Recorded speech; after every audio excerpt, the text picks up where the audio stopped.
Hello friends, कैसे आप सब लोग and thanks for watching my channel. दोस्तों, वीडियो शुरू करने से पहले रिक्वेस्ट है कि आप वीडियो को आखिरी तक देखें ताकि जो भी मैं ट्रेंड एनालिसिस और चार्ट के बारे में एक्सप्लेन करता हूं उसमें कुछ भी आपको छूटे ना और पूरा का पूरा एक्सप्लेनेशन आपको सही तरीके से समझ में आए और जिस तरीके से मैं एक्सप्लेन करना चाहता हूं। दोस्तों, आखिरी तक देखेंगे तो ज़्यादा हेल्पफुल होगा आपके लिए। चलिए दोस्तों, वीडियो शुरू करते हैं। ये कंपनी जो मैंने लिया है, राइट्स लिमिटेड, अभी आपको पता होगा कि कुछ समय पहले आया था और बेसिकली गवर्नमेंट की कंपनी है जो मेजॉरिटी इसका स्टेक होल्डिंग है अराउंड 77%, 77.39 मतलब 77.39, अराउंड 74% ये आप समझ लीजिए गवर्नमेंट के पास, सेंट्रल गवर्नमेंट के पास है। सो एक चीज़ से तो आप सेफ हो गया कि क्या बोलते हैं, गवर्नमेंट की कंपनी है और थोड़ा सा रिचली वैल्यूड है अभी करंट सिचुएशन में। लेकिन आपको ज़रूर ये जो कंपनी है इसको अपने ऑब्जर्वेशन में रखना चाहिए, क्योंकि इस कंपनी का ऐसा नहीं कि खुद का अपना बिजनेस है, लेकिन राइट्स इश्यूज जो है उसमें ये इन्वेस्ट करता है। तो अभी करेंट प्राइस में 4% का डिविडेंड यील्ड है इसका। ठीक है। सो मैं कोई रिकमेंडेशन तो नहीं दे रहा हूँ, लेकिन अगर ये मान लीजिए और गिरता है, आप देख लीजिए अगले 1 साल में कम से कम। अब देखिए, सबसे पहली बात तो मैं बीच में कट कर रहा हूँ अपनी बात को। सबसे पहली बात तो कि ये स्टॉक है, ठीक है, तो इसका प्राइस मूव करते रहता है। लेकिन शॉर्ट टर्म में अगर आप देखेंगे FD rates, fix deposit rates, तो वो इतने गिर चुके हैं अभी 4-5% के आसपास कि आपके पास जो स्टॉक के डिविडेंड मिलेंगे वो उससे ज़्यादा मिलेंगे। तो उस केस में भी आप इसको देख सकते हैं। तो इसको ज़रूर अपने ऑब्जर्वेशन में रखिए। और गवर्नमेंट की कंपनी है तो एक सेफ साइड रहता है। लेकिन हाँ, देखिए, ट्रेंड ऐसा बता रहा है कि अभी जिस तरीके का माहौल है तो कितने लोग पैसा खर्चा करने को तैयार है, वो सबसे बड़ा सवाल बन जाता है।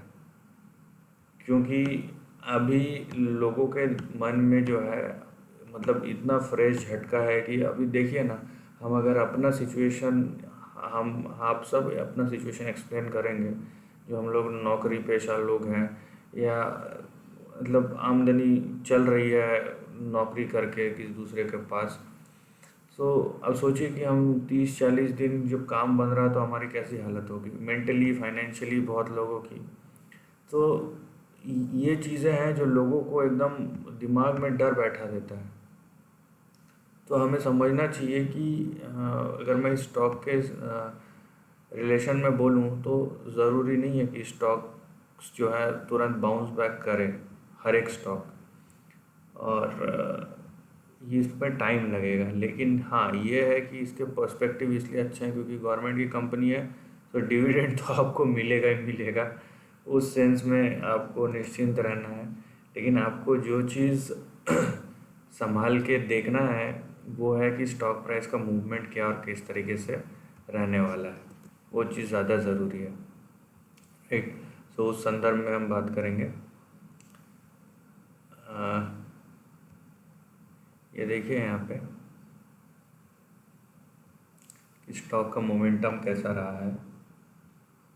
आपको दिखेगा कि स्टॉक यहाँ पे सपोर्ट लिया 200 के आसपास और 275 तक गया था। तो अच्छा खासा बाउंस बैक आया है यहाँ से। इनफैक्ट 275 नहीं, यहाँ तक गया था। तो 40-41% का रिटर्न 3 दिन में दे दिया था। 34% ऊपर गया था, उसके लिए फिर से नीचे गिर रहा है। सो आपका जो इमीडिएट सपोर्ट होगा वो यहीं पे होगा 200 के आसपास। और अगर ये टूट गया तो फिर 177। ये फ़िलहाल क्योंकि इसका ज़्यादा डेटा नहीं है, सो इसके ऊपर हम ज़्यादा बोल भी नहीं सकते।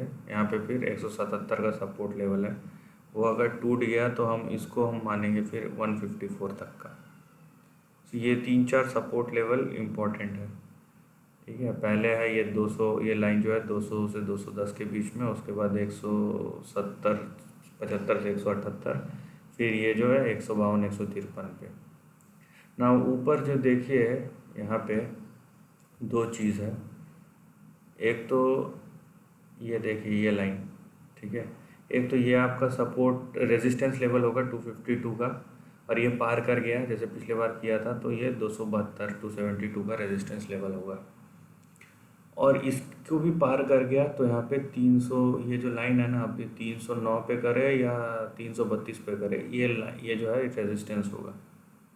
तो यहाँ पे मल्टीपल रेजिस्टेंस फॉर्म है और उसके ऊपर गया, ठीक है। और मान लीजिए इस लाइन के अंदर एंटर किया और सपोर्ट लिया, तब ये जो चैनल है, ये जो आपका पुराना चैनल है यहाँ पे, ये देखिए ये जो चैनल है, फिर ये एक्टिवेट हो जाएगा।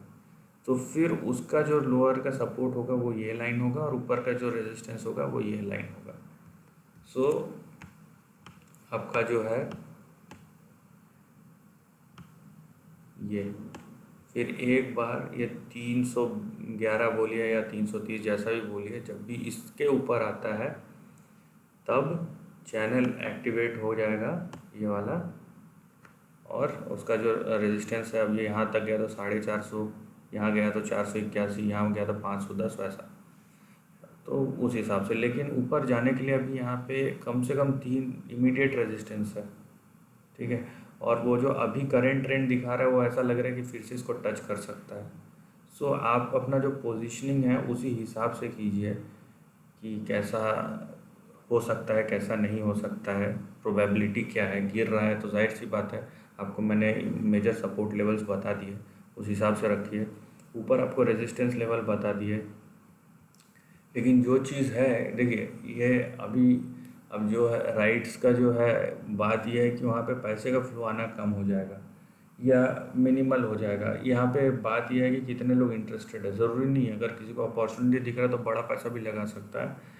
लेकिन बात यह है कि अगर 77-78% अगर गवर्नमेंट के पास है, तो एक बात और समझ लीजिए कि स्टॉक में फ्लोट जो है, शेयर का जो एक्सचेंज है वो बहुत कम होगा। मतलब 20% का ही, अराउंड 20-25% का ही फ्लोट है, 23% का। बाकी शेयर अवेलेबल नहीं है, और उस 23% में भी बहुत सारे म्यूचुअल फंड्स और बड़े बड़े इंस्टीट्यूशन ने होल्डिंग लेके रखा होगा। सो आपका जो एक्चुअल फ्लोट है, आप जो बोल रहे हैं कि एक्चुअल फ्लोट है, वो बहुत कम है यहाँ पे, ठीक है। और इसमें आप अगर चेक करेंगे तो बहुत सारे म्यूचुअल फंड्स के पास है, तो इसमें आपको ज़्यादा फ्लोट नहीं मिलेगा एक्चुअली। कि अगर म्यूचुअल फंड ने भी बाकी का लेके रखा तो हार्डली 10% का फ्लोट है, तो ये एक अच्छी बात है। लेकिन अगर कोई बाइंग के लिए नहीं आएगा, बड़ा पैसा नहीं आएगा, तो जाहिर सी बात है स्टॉक भी मूव नहीं करेगा। तो ये पीछे का रैशनल है उसका। बाकी सपोर्ट और ऊपर का रेजिस्टेंस बता दिया आपको कि कहाँ पे कैसा। तो डेटा ज़्यादा है नहीं, तो उस बेस पे ही हम करेंगे। हाँ, एक बार ये जो लाइन है ना, इस लाइन के ऊपर चले गया, मतलब यहाँ से गया तो 433 यहाँ पे, इस लाइन के ऊपर चले गए, फिर नया ट्रेंड चालू होगा, उसके बारे में फिर हम बात करेंगे। लेकिन अभी का जो करंट डेटा जितना अवेलेबल है 1-1.25 साल का, उस हिसाब से जो ट्रेंड बन रहा है, इनफैक्ट 1 साल का भी नहीं है, उस हिसाब से जो ट्रेंड बन रहा है उसके हिसाब से बताया। उसके बाद होगा तो जब ट्रेंड चेंज होगा तो फिर से डिस्कस करेंगे। तब तक के लिए अगर आपको देखना है तो इस ट्रेंड को फॉलो कीजिए, और ज़रूर इस कंपनी को अपने ऑब्जर्वेशन में रखिए, स्टॉक को। तो दोस्तों, इसी के साथ वीडियो ख़त्म करता हूँ। वीडियो पसंद आया है तो प्लीज़ वीडियो को लाइक और शेयर कीजिए, थॉट्स कमेंट सेक्शन में लिख के बताइए, और ऐसे ही नए कंटेंट के लिए चैनल को प्लीज़ सब्सक्राइब कीजिए। Lastly, take care of your family and friends.